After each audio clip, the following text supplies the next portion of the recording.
नमस्कार मित्रांनो, महाराष्ट्रात पुन्हा एकदा धडक कारवाईची चर्चा रंगली आहे.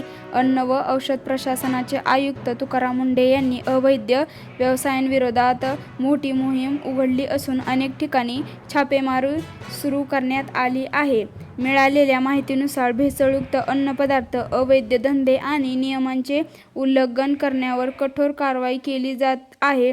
या कारवाईमुळे अनेक अवैध व्यावसायिकांमध्ये खळबळ उडाली असून मोठ्या रॅकेटचा पर्दाफाश होण्याची शक्यता व्यक्त केली जात आहे. तुकाराम मुंढे हे त्यांच्या कठोर आणि पारदर्शक प्रशासनासाठी ओळखले जातात. त्यामुळे त्यांच्या या मोहिमेकडे संपूर्ण महाराष्ट्राचे लक्ष लागले आहे. या कारवाईबाबत तुमचे मत काय आहे? तुकाराम मुंढे यांच्या या निर्णयाला तुम्ही समर्थन देता का? तुमचे मत कमेंटमध्ये नक्की सांगा. अशाच ताज्या आणि विश्वासार्ह बातम्यांसाठी आमच्या चॅनेलला सबस्क्राईब करा, व्हिडिओला लाईक करा आणि बेल आयकॉन दाबायला विसरू नका. धन्यवाद.